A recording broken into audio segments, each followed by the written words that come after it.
Bienvenidos a todos, gracias por estar de ese lado. Nos encontramos con Mamela Fialo Flor, columnista del Pan Am Post y la Gaceta de la Hiperófera. Quería comenzar preguntándote cuál es el panorama de la situación en Ecuador luego de más de un año de Guillermo Lasso como presidente. Bueno, Ecuador visiblemente aparece como un pequeño oasis en medio de una marea de comunismo en la región. Eso es lo que se ve por fuera, pero por dentro vemos justamente que la forma en la cual el gobierno evita ser derrocado es ceder y ceder y ceder ante la izquierda. No solo en materia económica, sino también social, frente a esta ola progresista que no tiene nada que ver con el progreso, sino con pasos progresivos hacia el totalitarismo y voltear el eje moral de la sociedad. Entonces es un alivio en cuanto a la libertad de expresión. Salimos de lo que fue la tiranía del socialismo del siglo XXI, la persecución a la prensa. Hubo un momento en el cual uno no podía ni tuitear sin aparecer en cadena nacional como enemigo de la revolución. Entonces en ese sentido sí hay un alivio. No obstante, a nivel de impuestos, por ejemplo, las reformas han sido totalmente contraproducentes y hay mucha debilidad. No es un líder fuerte. Sin embargo, lo que busca es justamente evitar ese autoritarismo que se vivió en el periodo del socialismo del siglo XXI. Entonces, es un tira y afloja constante. Recientemente hubo días de violencia extrema con blindaje periodístico, en base a lo cual vos grabaste material en exclusiva para La Derecha Diario. ¿Querés contarnos un poco sobre eso? Sí, de hecho es algo que no ha recibido la atención mediática suficiente. En el Ecuador se vieron 18 días de asedio. En el Ecuador el gas, ¿no? El combustible, digamos, a nivel hogar para calentar el agua y también para activar las cocinas, no pasa por tubería como es en Argentina, sino por garrafa o lo que llamamos nosotros tanques de gas. No había acceso a gas, o sea, no se podía operar ni siquiera básicamente en los hogares. Empezó a escasear la comida y realmente era un acoso diario. O sea, los taxistas eran amenazados, eran acuchilladas las ruedas, las llantas que decimos, los buses eran detenidos a palazos, era una violencia total. En ciudades como Ambato, por ejemplo, el agua fue contaminada, se intentaron tomar bases hidroeléctricas y los medios masivos no decían nada. Muchísimas gracias más bien a los medios alternativos que algo se animaban a visibilizar, porque la corrección política logra que con el nombre de las minorías, que muchas veces son mayorías, no se puede cuestionarlas, porque se tilda de racista y nos hablan de igualdad, pero si un indígena es el protagonista, entonces hay que callar y hay que someterse. Y eso es lo que pasó en el Ecuador. Tuvimos una insurrección indigenista que dividió a la nación no solo en la mitad, digamos, en facciones, sino incluso se puso a la ciudadanía contra sí misma, considerando que gran parte es mestiza. Justamente el líder indigenista dijo, y cito, comunismo indoamericano o barbarie. ¿A qué intereses consideras que responden estos grupos indigenistas? Tal como sucede en Estados Unidos con Black Lives Matter, lo que se busca en la nueva izquierda, el neomarxismo, es la interseccionalidad. Enfrentar ya no al rico y al pobre solamente, sino integrar a nivel étnico, racial y también lo que vemos con el feminismo, ¿no? Cuando se intentó legalizar el aborto en Ecuador o despenalizar, gritaban: el aborto es ancestral, la culpa es colonial. Entonces quieren devolvernos a la barbarie, quieren devolvernos a un periodo no solo precristiano, sino precientífico, ¿no? Entonces en ese sentido volver al tiempo en el cual los padres entregaban a sus hijos como sacrificio ritual, y por eso es tan importante ver que no se trata de progreso, sino el retroceso al primitivismo, a la barbarie. Y la amenaza es justamente eso: o toman el poder político o imponen la barbarie, y al final nos dio las dos cosas. Teníamos la escasez propia del comunismo y la barbarie en las calles, porque además, y ojo, Argentina, Chile, lo que se vivió allá en Bolivia y lo que se quiere imponer en Ecuador, el plurinacionalismo, tiene sistemas jurídicos paralelos. No se rigen a la Constitución, sino que tienen justicia indígena. Y eso implica también castigo corporal, con la cual yo fui flagelada con ortiga, con plantas espinosas. Entonces, reconocer que nuevamente no es progreso, sino es justamente involucionar al primitivismo y a la barbarie. ¿Podés contarnos un poco más sobre ese caso en el cual vos te enfrentaste directamente con grupos indigenistas? Sí, eso es muy importante en ese sentido, ya que el español nos une, la lengua castellana. Grupos feministas e indigenistas intentaron derribar la estatua de Isabel la Católica. ¿Por qué? Porque ella quiebra todos sus mitos a la vez. Nos dicen que las mujeres no tenían representación política y la realidad es que la primera gobernante de este continente fue mujer. Nos quieren hacer creer que los indígenas fueron sometidos, pero basta con leer el testamento de la reina Isabel la Católica para ver la visión de la conquista y justamente su visión evangelizadora y la humanización de la persona, en particular de la mujer, que en la era precristiana, en la era prehispana, era un objeto de canje. Entonces justamente por eso quieren destruir a la mujer, que desmonta sus mitos porque no les conviene. Nos quieren hacer creer que ni la mujer ni la tierra fuera un territorio de conquista, cuando la realidad es que la conquista se dio bajo el reinado de una mujer.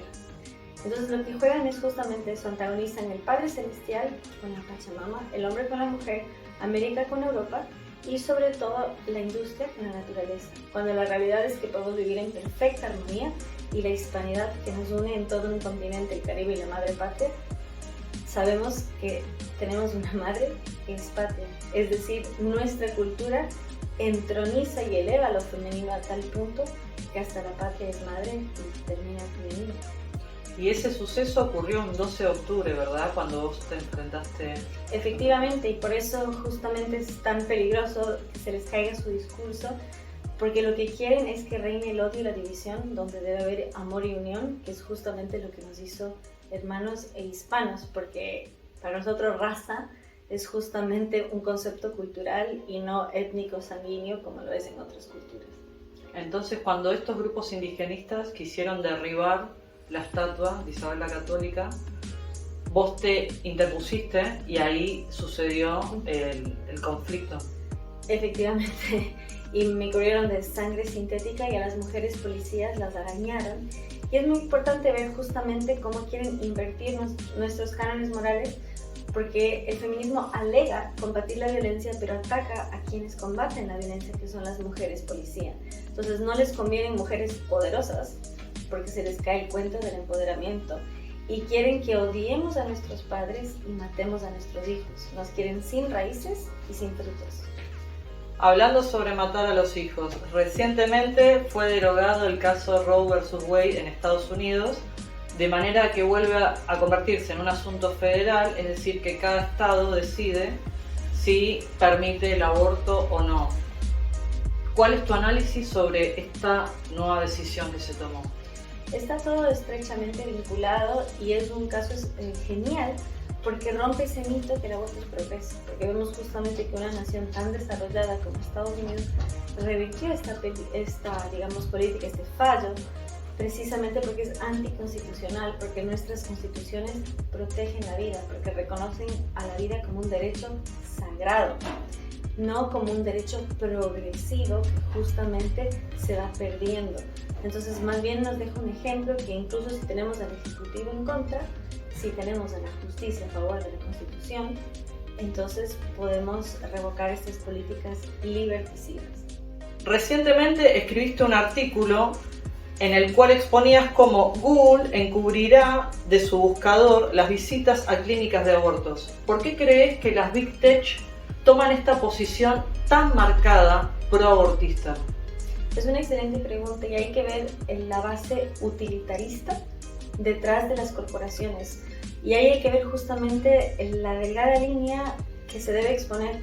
Si uno defiende un libre mercado, debe ser justamente para prosperar y no para controlar. Y vemos que las megacorporaciones lo que están haciendo es controlando y no liberando. Y lo que están haciendo es dar no valor a la vida, sino un costo. Y están llevando a las empleadas a sacrificar su reproductividad en pos de aumentar su productividad.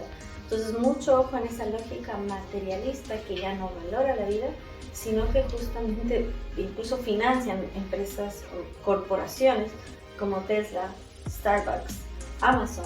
Están ofreciendo hasta $4,000 a sus empleadas para que viajen y se hagan abortos en estados donde se va a mantener legal. Entonces, el rol es claro Y también ahí hay que ver cómo estamos entrando en una era neopagana y a la vez hiperfuturista. Es una gran paradoja, porque nos devuelven a la barbarie, pero por medio de la tecnología.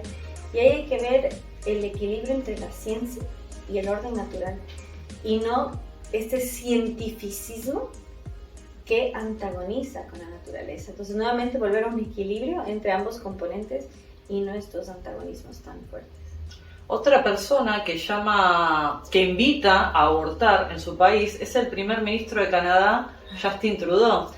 Lo que me da curiosidad es si aquellas mujeres no vacunadas también podrán entrar a su país para abortar, porque incluso hoy en día mujeres y hombres no vacunados no pueden entrar en Canadá.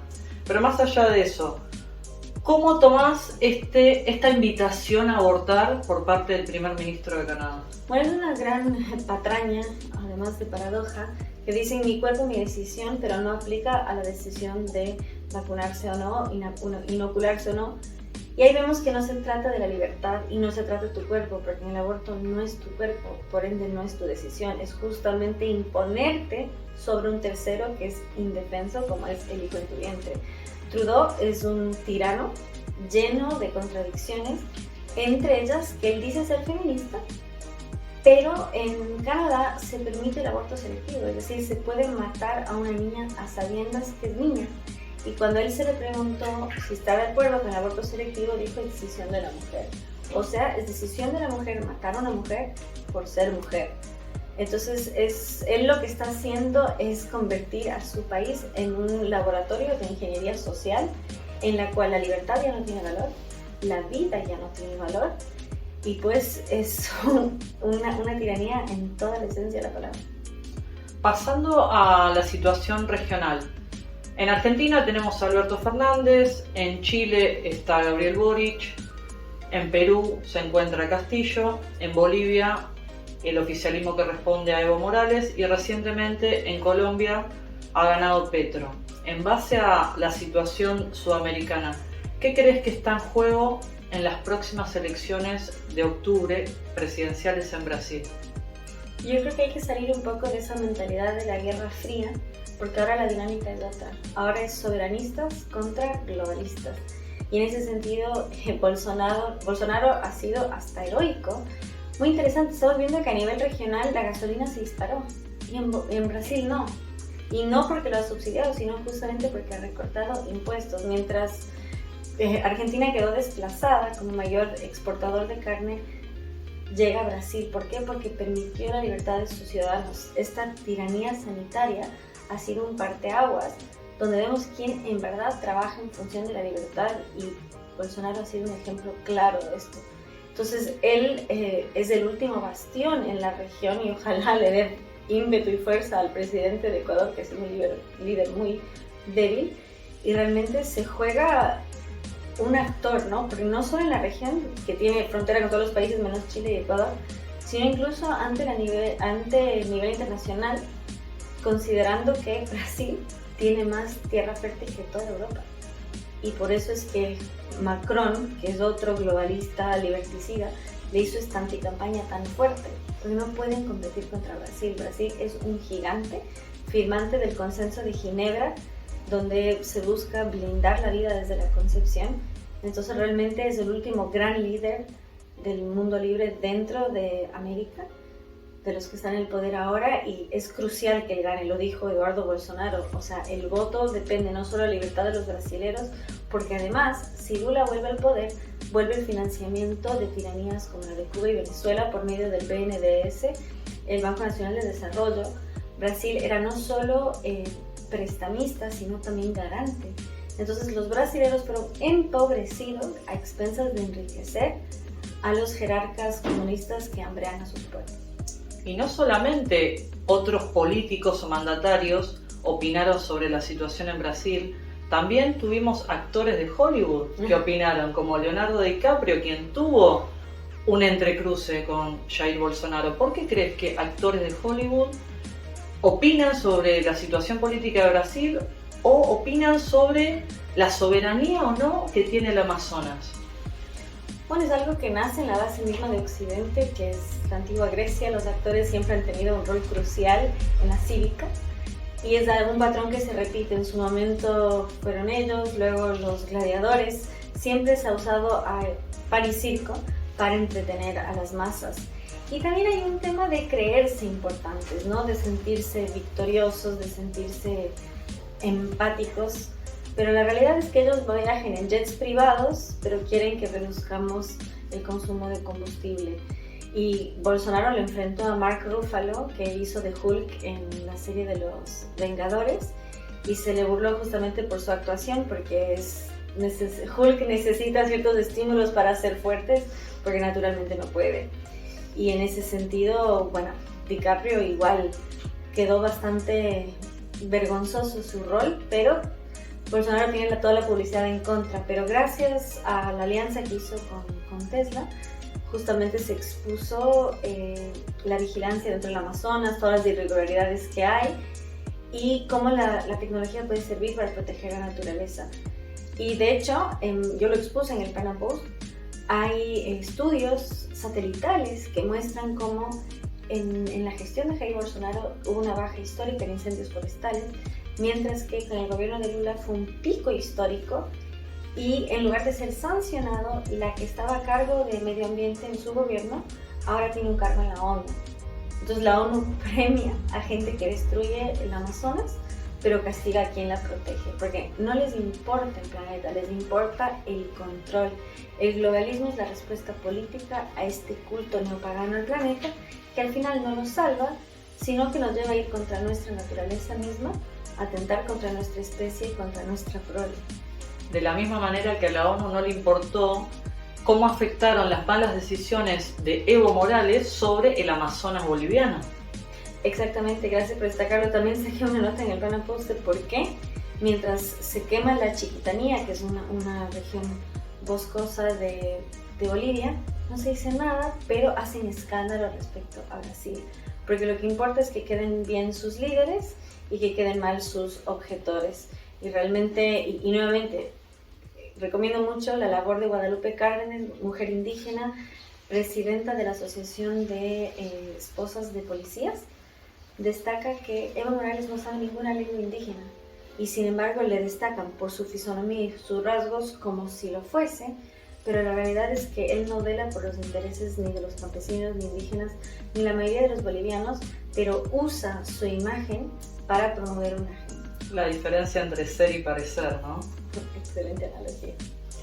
Por otro lado, volviendo a Brasil, publicaste un artículo recientemente sobre la vinculación de Lula con la mayor red criminal. ¿Podrías contarnos sobre esto? Sí, hay que ver realmente, si vemos el caso de Venezuela, sobre todo, estamos hablando de narcoregímenes, lo mismo el caso de Colombia.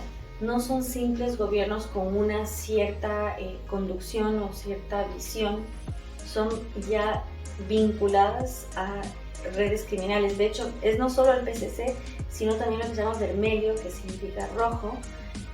Vemos que el Comando Rojo es un comando abiertamente socialista y también tiene vínculos estrechos. Hay un negociado de lavado de dinero a favor del Partido de los Trabajadores. Entonces vemos redes criminales y no es casual que con Bolsonaro en el poder ha bajado el crimen violento, han bajado los robos y hay que decir la verdad con claridad. El socialismo es un sistema inmoral que promueve el robo como forma de distribución y promueve la violencia para legitimar el robo. Entonces van de la mano y aplica tanto en la teoría como en la práctica. Los enfrentamientos entre grupos indígenas en Ecuador, disturbios en Colombia hace no mucho tiempo y conflictos entre los grupos mapuches en Chile y Argentina. ¿Crees que estos hechos tienen algún tipo de articulación? Ciertamente. En octubre del 2019, Diosdado Cabello, el número 2 de Venezuela, dijo que soplaban las brisas bolivarianas. La figura de Bolívar es clave, con el perdón de los amigos venezolanos que idealizan a ese jinete. Pero el enemigo es uno solo y siempre ha sido el mismo. Sabemos quién instigó la separación de la hispanidad y sabemos quién lo instiga nuevamente. ¿Dónde está la sede de los mapuches? En Londres. ¿Cuál es el apellido imperante entre los mapuches? Jones. Entonces vemos que ciertamente hay una instigación. Se sabe muy poco, pero fue en Ecuador donde comenzaron estas revueltas en octubre del 2019 y fue la Iglesia Católica la fuerza pacificadora ahí y ahora. Lo que está pasando en Colombia, en Chile, son guerras moleculares. No es un estallido social, es guerra de guerrillas con una inspiración separatista, tal como pasó en la madre patria con los catalanes y vascos. Los nacionalismos plurinacionales lo que buscan es la fragmentación de la nación y la disolución de la Carta Magna como regidor de la norma. Entonces son fuerzas desestabilizadoras aquí y allá. Con lo que sucedió con la pandemia, ya ahora hablando más macro, ¿considerás que hubo una pérdida de libertades y que incluso los organismos supranacionales van a intentar ir más allá? Bueno, ciertamente, y ahí nuevamente fue un parteaguas. Se ve quién en verdad defiende la libertad, no solo nuestros líderes, sino incluso en nuestras esferas, entre nuestros afines. Se ve como el miedo imperó, y como bien lo señaló Benjamin Franklin, quien pone la seguridad por encima de la libertad, no merece ninguna de las dos y perderá ambas. Y realmente es lo que se ha vivido. Y no es casualidad que haya empezado en un régimen comunista como China, que primero silenció lo que pasaba y hasta el día de hoy reprime brutalmente no solo a personas, sino incluso a mascotas. Y si no son sensibles a las personas, háganlo por Firulais. Entonces realmente espero que no, más bien se ha visto una tendencia a ampliar las libertades porque la gente se está cansando y hay que resguardar la libertad antes de perderla porque es lo más preciado después de la vida misma. Por otro lado, tenemos recientemente lo que pasó en Holanda, que el gobierno, con la excusa del cambio climático, quiso limitar la producción. Pero hubo una reacción por parte del pueblo para no permitir que esto sucediera. ¿Crees que están habiendo en algunos países una reacción por parte del pueblo porque los gobiernos fueron demasiado? Ciertamente, pero no lo suficiente. O sea, en Canadá lo vimos con los camioneros y ahí también hay una fuerza que no se ha hablado lo suficiente, que es la radio. La radio es una fuerza unificadora para el bien en cuanto se lo utiliza y hacia el mal en cuanto no. En el Ecuador lo hemos visto que la radio ha servido justamente para impulsar la agenda contraria, pero vemos que en Canadá, en Chile, por ejemplo, y en Brasil, los camioneros son una fuerza muy sólida hacia el bien, hacia la libertad, hacia la defensa de la nación, y se está viendo también en Holanda, se está viendo en algunos ejes de Europa, sobre todo en la defensa del campo, de la producción agraria, rural, y creo que hay que ver también más al agro, porque las grandes capitales, con el perdón de los capitalismos, yo incluida, se han convertido en pozos progres y liberticidas. La gente que vive en la ruralidad, en la naturaleza, sabe defender su libertad y sabe lo que es vivir al margen del poder central y por eso tiene ese celo. Entonces hay que mirar hacia atrás. Mamela, te agradecemos muchísimo por esta entrevista y te invitamos a cerrar con lo que vos quieras. Bueno, gracias a ustedes por su atención, a vos. Y nuevamente, entendamos cuál es el enemigo a combatir y cuál es nuestra mayor fuerza, que es la unidad. Tenemos una lengua común a lo largo del continente, el Caribe y la madre patria, y es tiempo que como hispanidad seamos el frente al globalismo, porque tenemos el mayor escudo, que es nosotros mismos, que combatimos desde nuestra historia, desde la verdad misma que nos hace libres, este separatismo tan antagónico a nuestra naturaleza.